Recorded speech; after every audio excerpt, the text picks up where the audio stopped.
متاعب دربي في مكة إي والله، في مكة إي والله.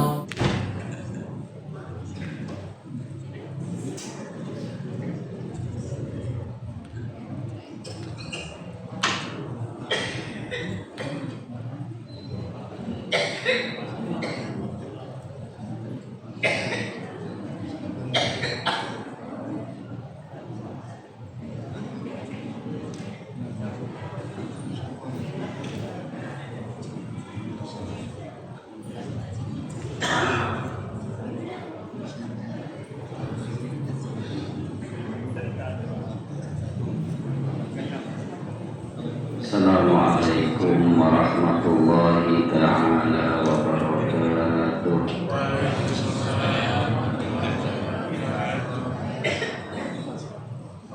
Bismillah, alhamdulillah, ala ni'amillah, wassalatu wassalamu ala rasulillah Sayyidina wa maulana Muhammad ibn Abdillah wa ala alihi wa ashabihi wa man tabi'ahu ila yaumil qiyamah. Amma ba'du, rabbi shrah li sadri wa yassir li amri wa hlul 'uqdatam min lisani yafqahu qawli. Qala subhanaka la ilma lana illa ma 'allamtana innaka antal 'alimul hakim. La haula wa la quwwata illa billahil aliyyil azim. Puji syukur pada Allah Subhanahu wa ta'ala, di mana kita pada subuh yang ke-24 dari bulan Ramadan ini, Allah masih memberikan kesempatan kita untuk menghirup udara Ramadan,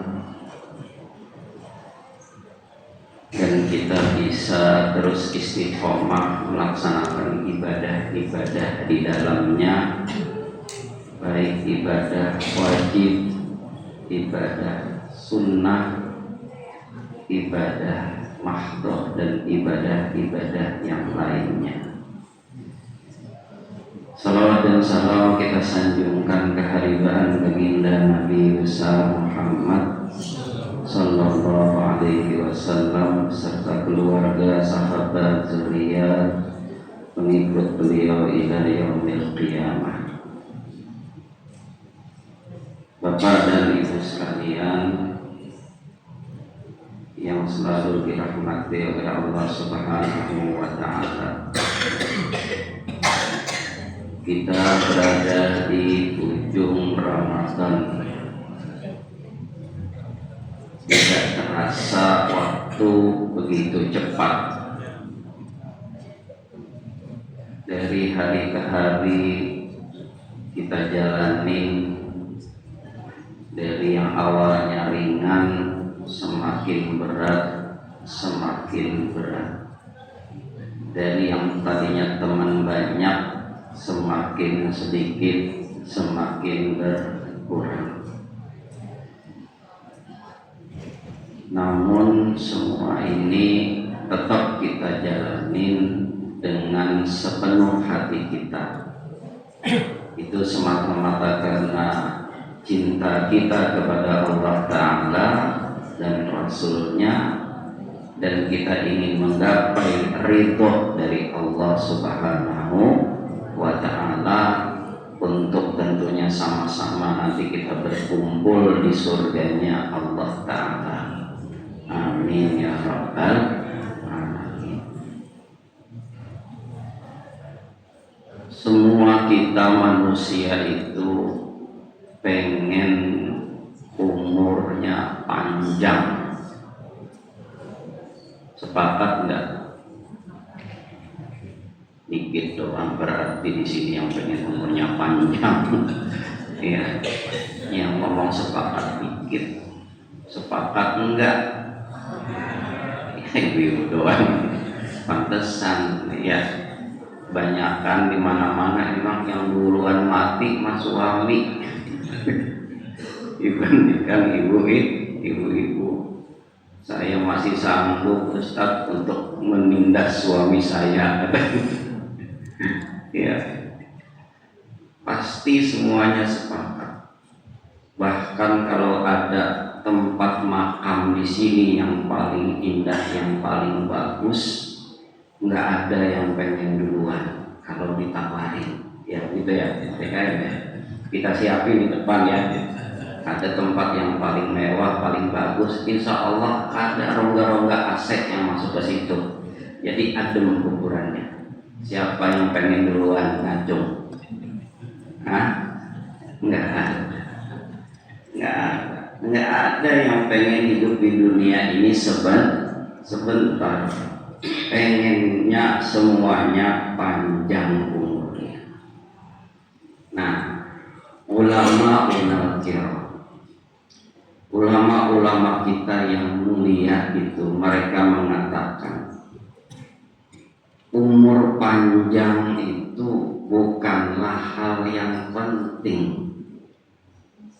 Jadi bukan panjangnya umur yang penting itu, tapi adalah keberkahan umur.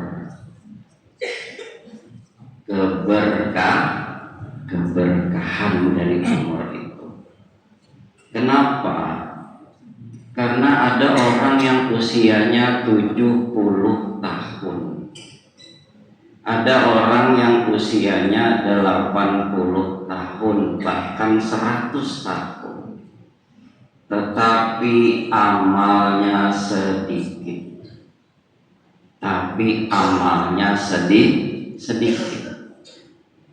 Dan ada orang yang usianya 40 tahun, 45 tahun, tapi pahalanya seperti orang yang berumur 100 tahun. Kenapa bisa begitu? Imam Ibnu Athaillah As-Sakandari, beliau adalah pengarang kitab Al-Hikam yang fenomenal itu. Beliau mengatakan, man qaraba firada umrihi wa yuridu ayyastadrika ma fatahu falyudhkir bil adhkaril jami'ah. Barang siapa yang merasa umurnya hampir habis dan ingin mengejar amal yang terlewat, maka hendaknya dia memperbanyak zikir. Alasannya apa? Karena zikir bisa membuat umur yang pendek menjadi panjang. Zikir bisa membuat umur yang pendek menjadi panjang. Jangan berpikiran setelah ini ke depan minta zikirnya apa, Ustaz? Ya, supaya umur saya panjang. Bukan itu maksudnya. Maksudnya adalah bukan umur secara fisik, tetapi panjangnya umur itu adalah panjang dalam pahala.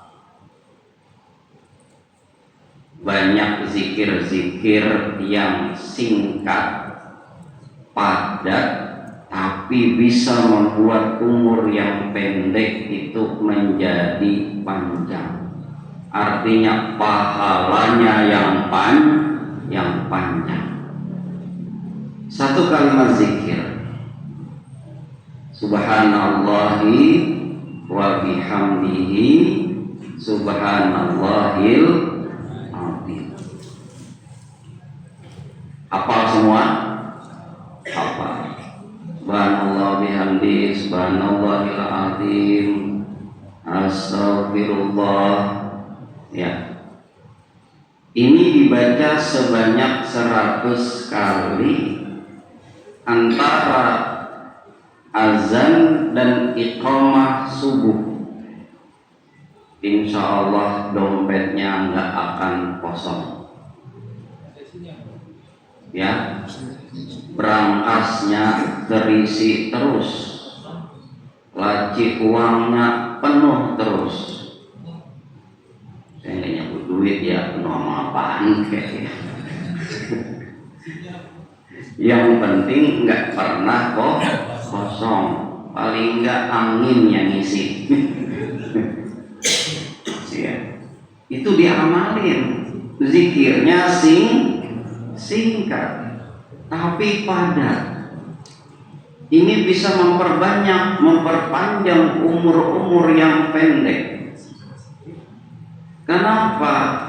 Dalam hadis dikatakan zikir ini khafifatani 'alal lisan, thaqilatani fil mizan. Di lidah enteng ya. Subhanallah bihamdi, subhanallahil azim, subhanallah bihamdi, subhanallahil azim. Itu saja. Kalau ditambah astagfirullah, itu zikir antara tadi azan dan iqamah subuh. Cuman beberapa detik aja. Tidak panjang zikir ini diucapkan, tapi pahalanya besar di akhirat. Nah, ini hebatnya zikir ini. Dan zikir itu adalah ibadah yang paling mudah. Ibadah yang paling mudah. Beda dengan kita melaksanakan puasa. Beda kita dengan melaksanakan ibadah sholat. Apalagi umroh, haji, berat.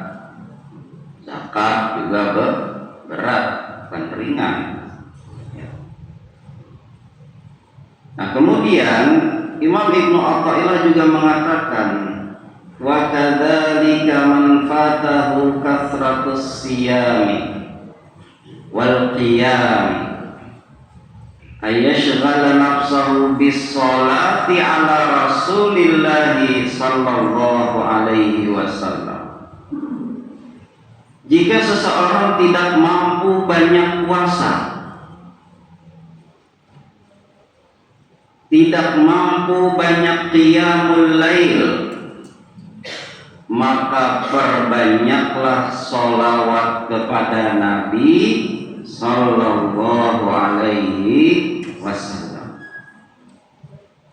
Dalilnya adalah Rasulullah sallallahu alaihi wasallam bersabda, man shalla alayya salatan sallallahu alaihi biha asyra. Barang siapa bersalawat kepadaku 1 kali, Allahumma salli ala Muhammad, Allahumma salli ala Sayyidina Muhammad, 1 kali Allah akan bersalawat kepadanya 10 kali. Bayangkan, kita bacanya cuma apa?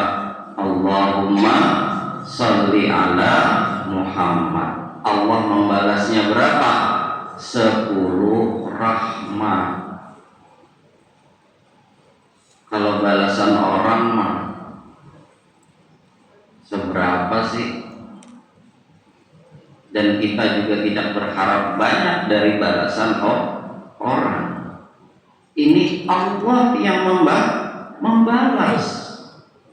1 sholawat yang kita baca dibalas 10 rahmat dari Allah Ta'ala. Ganjarannya apa? Surga. Ganjarannya surga. Nah, Imam Ibnu Athaillah menjelaskan lebih dalam lagi, kita bersolawat itu sesuai dengan kemampuan kita, dan Allah membalas sesuai kebesarannya.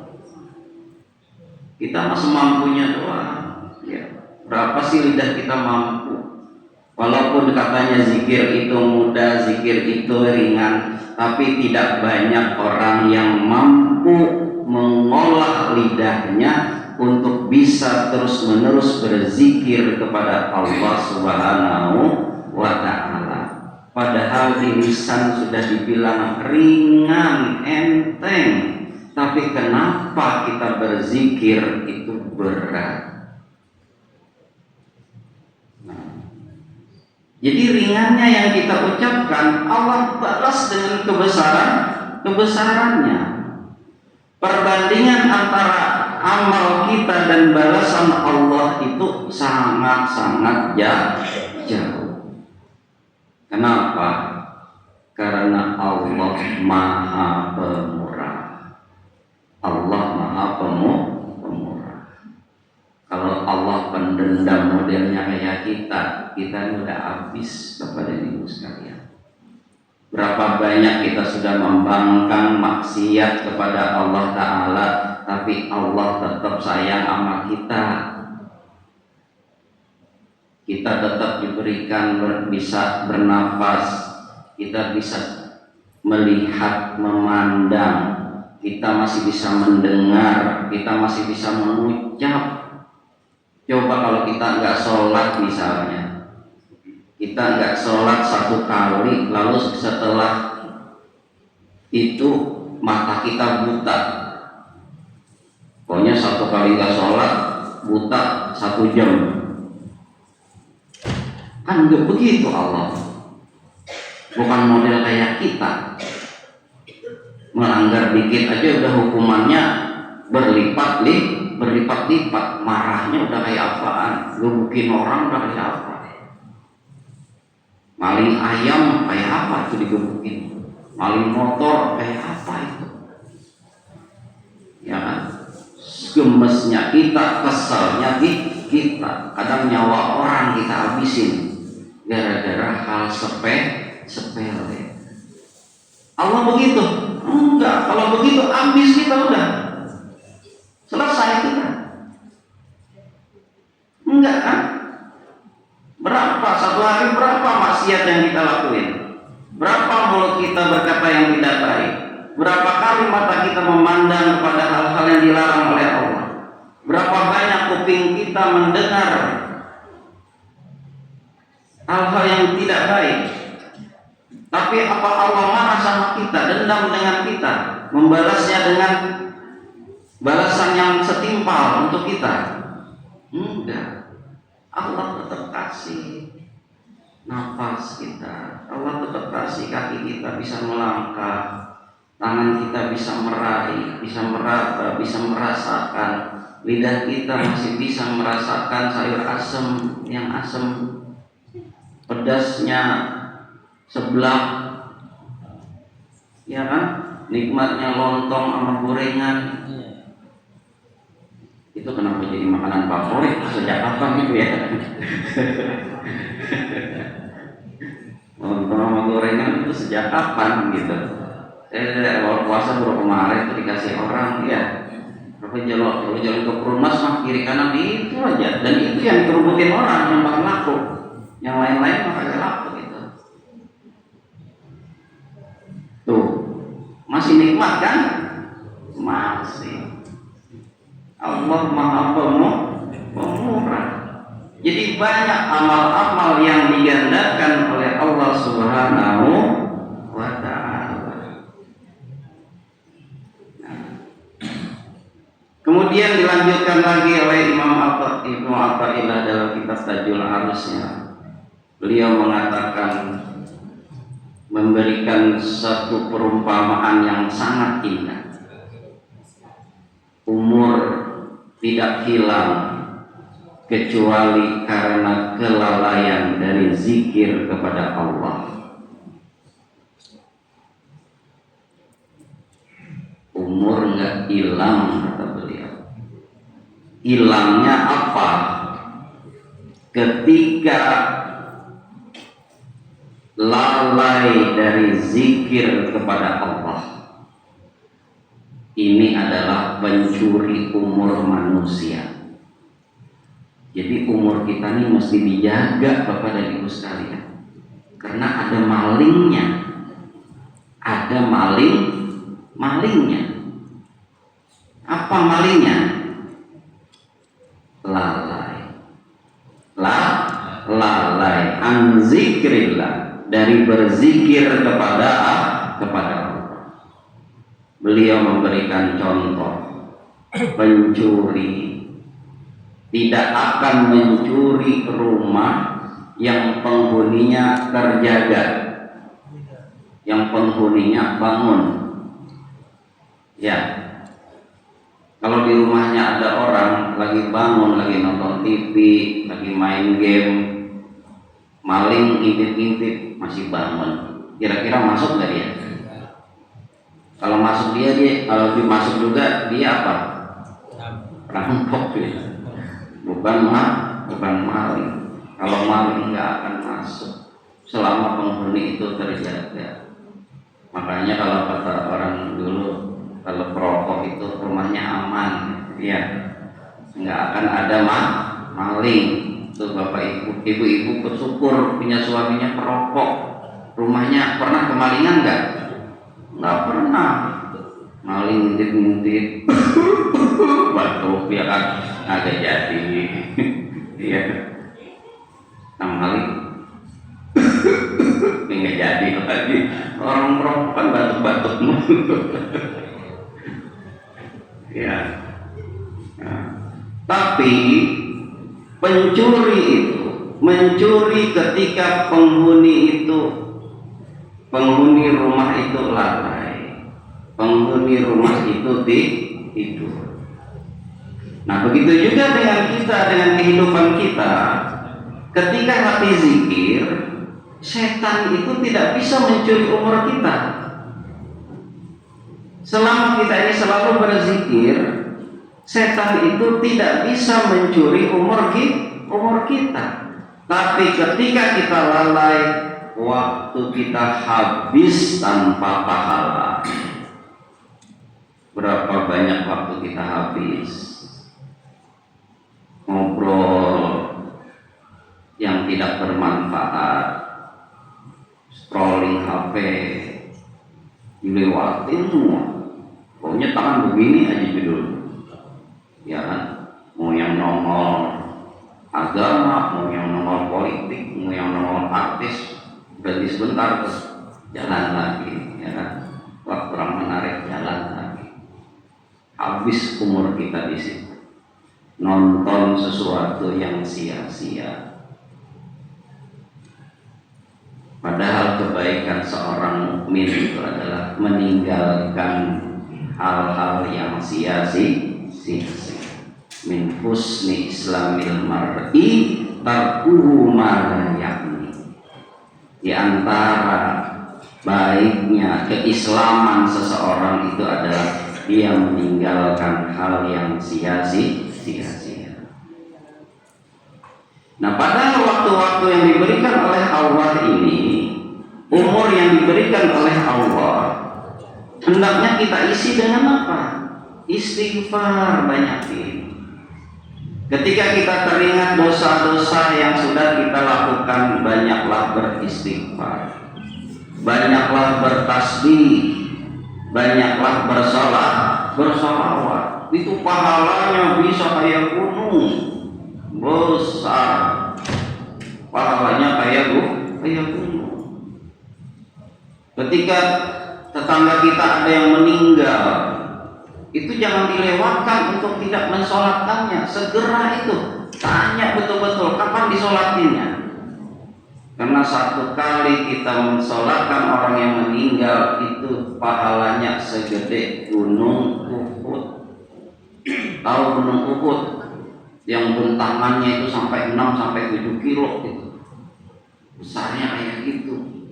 Itu pahala yang kita dapat segitu ketika kita mensolatkan orang mati. jenazah. Lalu kita mengantarkannya ke kubur, dapat 2 gunung Uhud. Bayangin kalau gunung Uhud dibawa ke kapling sini, waduh, gara-gara orang sini pada sholat jenazah, langsung sama malaikat tuh gunung Uhud tutup kita, dia pindah ke atas gunung.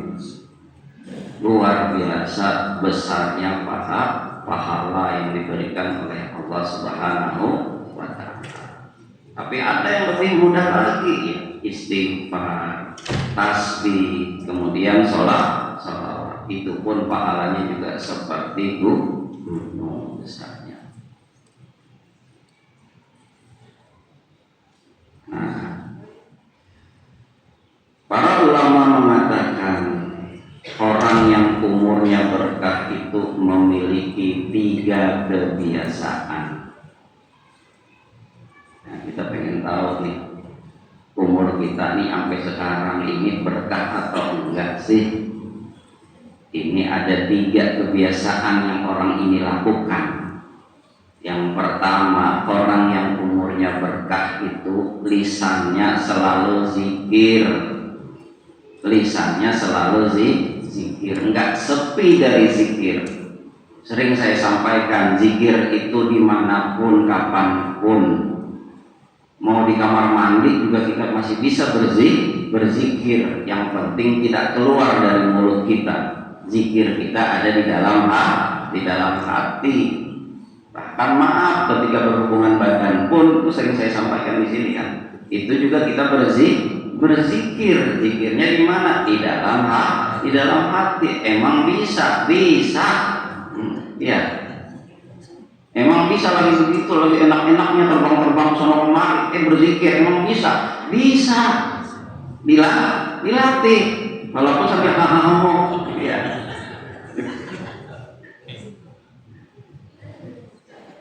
Karena terbiasa berzikir, jadi kapanpun dia berzikir sambil ngeden masih bisa zikir kok. Ya, kenapa harus berzikir di sana? Kita nggak tahu nyawa kita kapan dicabut. Banyak orang yang meninggal di kamar mandi. Coba kalau lagi meninggal nggak zikir gimana? Orang yang berhubungan badan meninggal, ada nggak? Ada. Coba kalau lagi nggak zikir.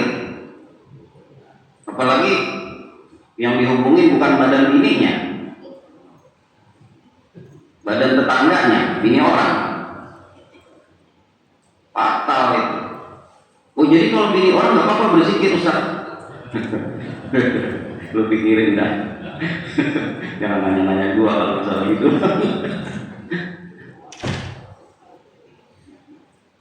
Itu yang pertama. Kemudian yang kedua, kalbunya, hatinya selalu ingat Allah. Dan yang ketiga, hatinya selalu penuh kebaikan.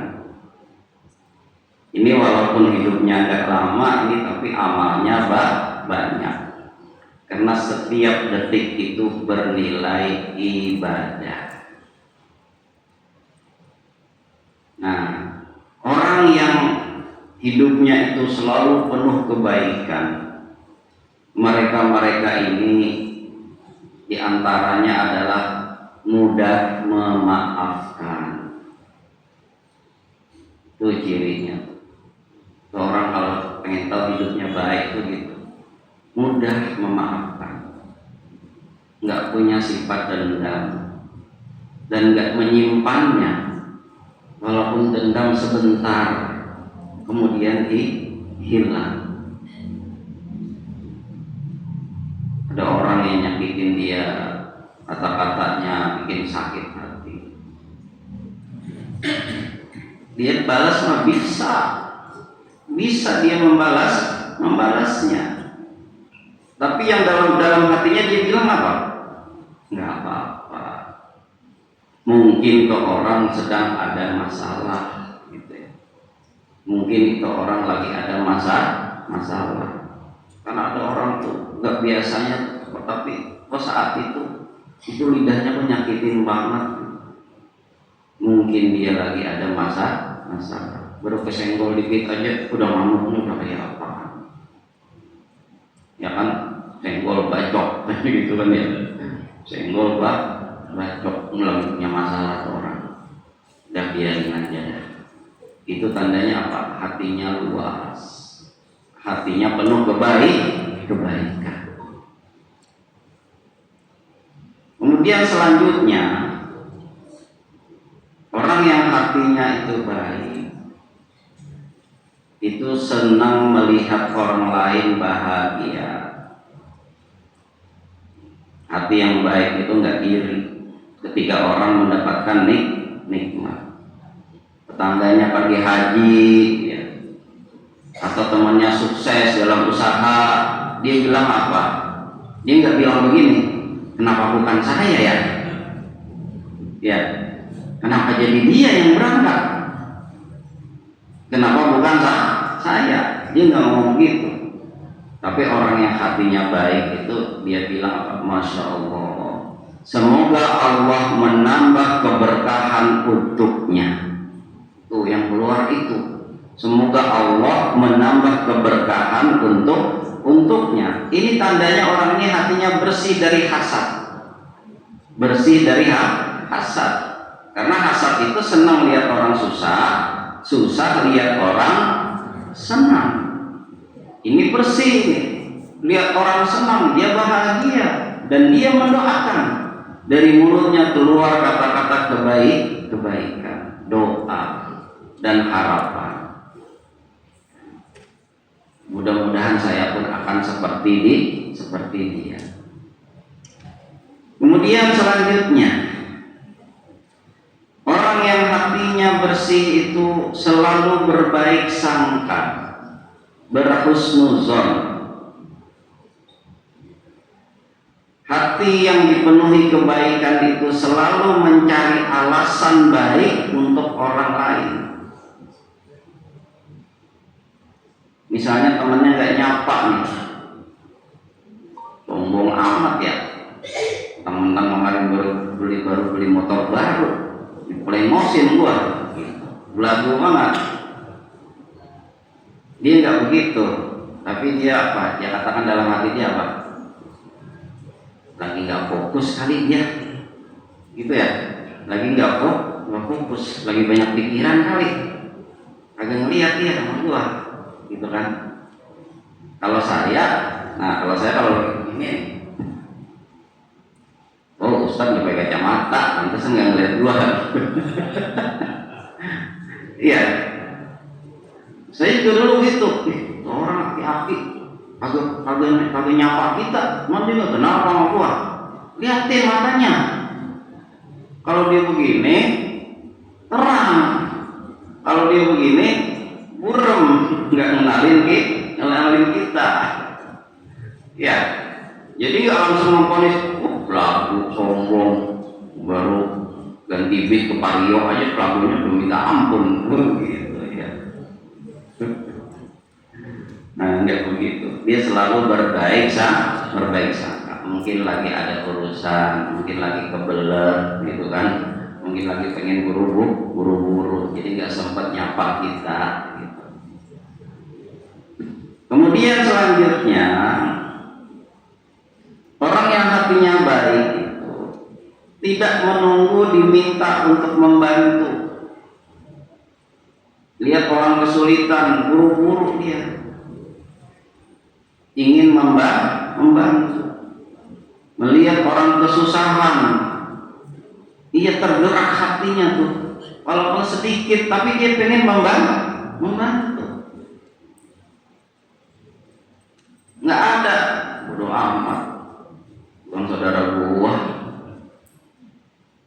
bodoh amat, nggak ada urusan ini sama gua, bodoh amat. Gua nggak pernah utang budi sama dia yang utang budi dulu, nggak begitu. Senang dia menolong tanpa pamrih, nggak mikirin nanti orang akan balas apa, bantu aja. Tangannya ringan, mudah untuk membantu orang. Kemudian selanjutnya, tidak suka menyakiti orang. Hati yang baik itu hati-hati dengan ucapan. Nabi Shallallahu Alaihi Wasallam bersabda, al muslimu man salimal muslimuna min lisanihi wa yadihi.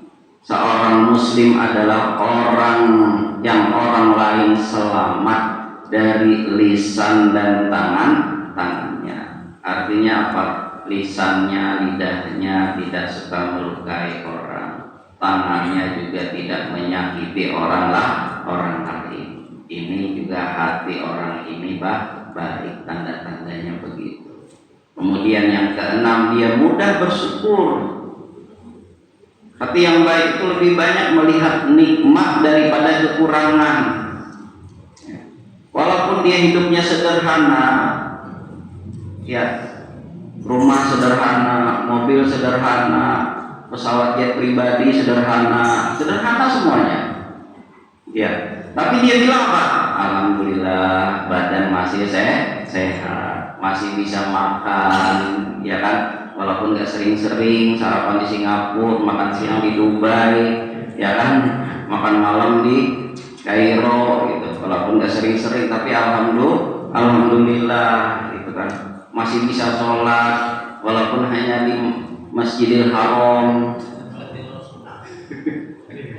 di Masjid Nabawi, ya. Alhamdulillah, maunya begitu, ya. Saya mau sholatnya di Al-Ikhlas doang, katanya. Mana bisa khusyuk saya? Saya mau pengennya sholatnya di sono, di Masjidil Haram. Tapi kenapa dia mulu yang berangkat, bukan saya? Mudah bersyukur, alhamdulillah. Walaupun sholatnya di kampung, apa sih ini ya kampungnya? Kayu Ringin, ya. Tapi jidat ini masih bisa bersujud di hadapan Allah Subhanahu wa Ta'ala. Ini orang hatinya lapang, hatinya luas, luar biasa. Seorang ulama berkata, al-qalbu tayyibu kal ardi tayyibah. Hati yang baik seperti tanah yang subur. Tanah subur, jika ditanam kebaikan akan tumbuh kebaikan. Jika orang menaburnya keburukan, maka dia tetap menumbuhkan kebaikan. Itu kalau tanahnya baik. Mau ditanam apapun dia akan tumbuh yang baik. Emang dari sangatnya sudah baik. Bapak dan Ibu sekalian, sebenarnya yang paling mahal dalam hidup kita ini adalah bukan harta, bukan rumah, bukan jabatan, tapi yang paling mahal itu adalah waktu. Kenapa? Karena kalau waktu itu sudah lewat, itu nggak akan bisa kembali. Bapak-bapak masih berharap ini kalau bisa 30 tahun lagi, iya, yang usianya udah di atas 50 model saya, ya kan ya. Pengennya mah 30 tahun lah lagi, kaki masih bisa dilipat, ya kan. Kalau sholat jari-jari masih bisa begini nih, ya Pak. Kalau udah kena asam urat udah agak bisa begini, ya. Jadi kalau melihat Ustaz sholatnya begitu, nggak sunnah ya, bukan asam urat. Iya. Mau bangkit buru-buru, pengennya cepat-cepat langsung berdiri, nggak bisa, berat. Udah asam urat, ya kan? Udah rematik, pengennya kayak anak muda, cepat apa? Cepat langsung bangkit, langsung berdiri, sempurna duduknya, sempurna sujudnya, sempurna rukuknya, sempurna berdirinya. Nah ini waktu kalau sudah begitu, udah sulit untuk kembali lagi. Hari ini umur kita makin berkurang, dekat lagi, sedikit lagi kita masuk apa? Masuk kubur, masuk kubur, nggak lama lagi. Makanya orang yang cerdas itu adalah orang yang menjadikan waktunya bernilai akhirat. Udah lebih dari separuh Ramadan ini berlalu. Jangan sia-siakan waktu-waktu yang sudah berlalu ini. Ya waktu-waktu yang akan datang nih, yang sudah ya sudah. Ya. Tapi waktu-waktu yang akan datang ini jangan sia-siakan. Kalau Allah kasih kesempatan sekarang kita masih hidup, gunakan kesempatan ini. Jangan nunggu nanti. Jangan nunggu nanti. Saat ini kita mendengarkan taklim, dengarkan taklim. Jangan mengerjakan hal yang lain. Karena waktu ini nggak akan bisa kembali lagi. Nggak akan. Pasti dia akan lewat. Satu tarikan nafas yang keluar itu yang kita tarik udah lewat. Udah selesai. Detik-detik itu lewat. Menit-menit lewat. Ini baru saja kita ngomong lewat udah. Selesai. Bisa kita balikin lagi? Nggak bisa. Itu waktu. Berharganya waktu. Kita tidak semua kita mampu untuk melaksanakan ibadah dengan baik. Tidak semua kita mampu membaca Al-Quran satu hari itu bisa berjus-jus itu. Enggak semua kita.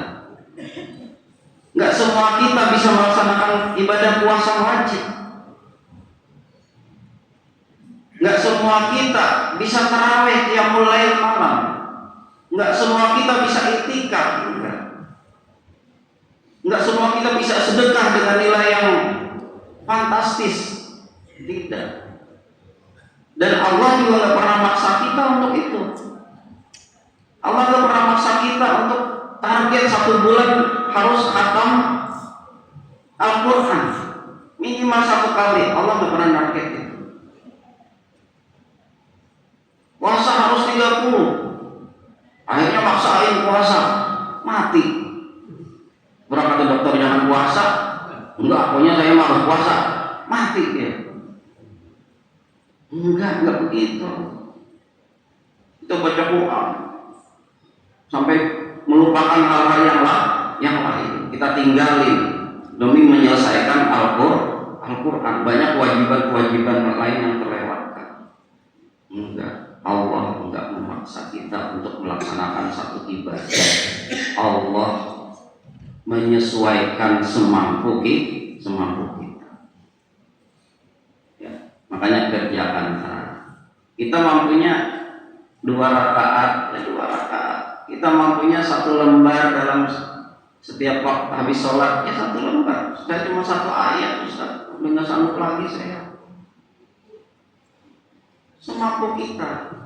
Berapa yang kita mampu? Saya baca kagak bisa, Ustaz. Dengerin. YouTube banyak. Dengerin Al-Quran. Tinggal setel, dengerin. Ambil tidur. Iya, mimpinya mimpi baca Quran, cakep banget tuh. Saya sering tuh, wah ceramah, saya dengerin, ya kan? Baru berapa menit pulas saya, ketemu sama beliau di mimpi. Alhamdulillah. Bisa ketemu sama guru di dalam mimpi. Kenapa? Karena dengerin ceramah.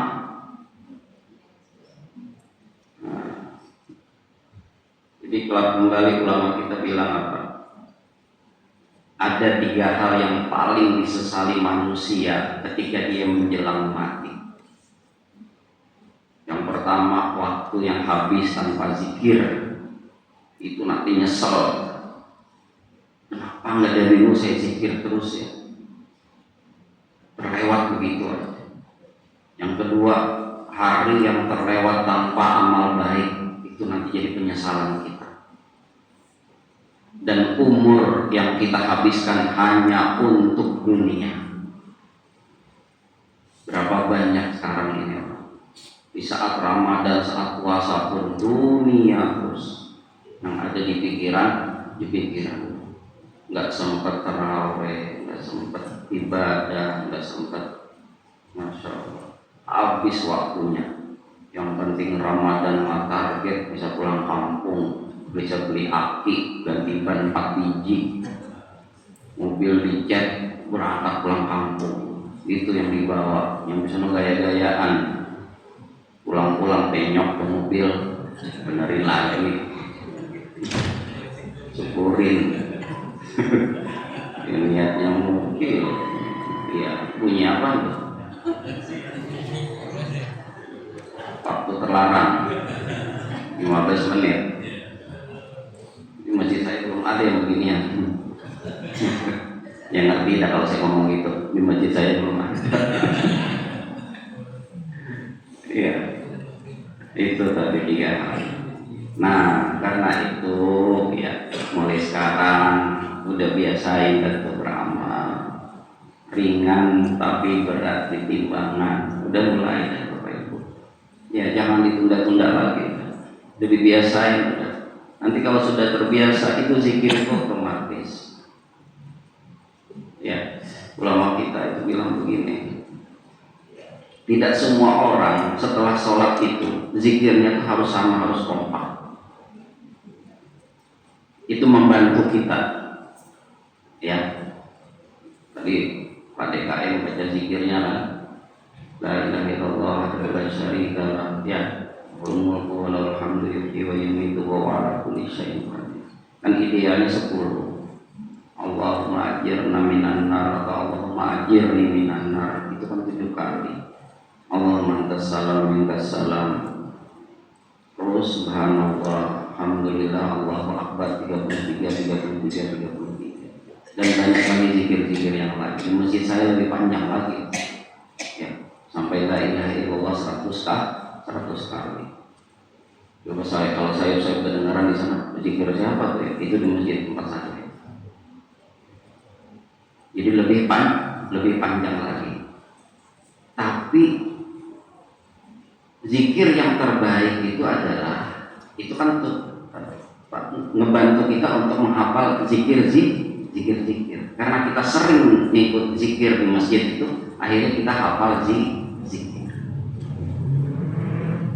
Yang terbaik itu ketika kita mengingatkan satu nikmat. Ya Allah, aku hari ini dapat nikmat nih. Dapat THR, nggak biasanya banyak banget. Itu zikir terbaiknya apa? Alhamdulillah. Terus baca alhamdulillah. Ketika kita banyak dosa di hari itu, zikir terbaik kita apa? Istighfar. Astagfirullahaladzim. Kalau kita ingat zikir itu kita menghayati dengan zikir itu sampai nangis itu kita. Karena apa? Karena penuh penghayatan. Apalagi ingat dengan Nabi, rindu kita dengan Nabi. Baca salawat yang banyak. Allahumma shalli ala sayyidina Muhammad. Ya Allah, panggil aku ke makammu ya Rasulullah. Panggil aku ke makam Rasulullah. Sebelum kau matikan aku rindu Raudhah, aku rindu makam Nabi Sallallahu Alaihi Wasallam. Aku ingin berziarah ke sana. Allahumma shalli ala sayyidina Muhammad. Allahumma shalli ala sayyidina. Itu zikir yang terbaik. Imam baca ya. Kenapa? Supaya apa? Ketika ajal itu datang, kita itu nggak berkata, ya Allah, kembalikan aku ke dunia. Jangan sampai itu. Apa? Artinya ada penyesalan di situ. Ya Allah, balikin saya ke dunia ya Allah. Balikin saya ke dunia ya Allah. Jangan sampai. Tapi kita lapang, kita lega ya Allah. Makasih aku sudah dipanggil. Aku selesaikan hidupku di sini. Bertemu denganmu dengan banyak amal kebaikan yang aku buat. Jadi bukan penyesalan. Ya Allah, aku siap bertemu denganmu. Itu yang terucap dari kita. Ya ayyatuhan nafsul mutmainnah, irji'i ila rabbiki radiyatan mardiyah, fadkhuli fi ibadi wadkhuli jannati. Sini kata Allah, masuklah engkau menjadi hambaku dan masuklah ke dalam surga.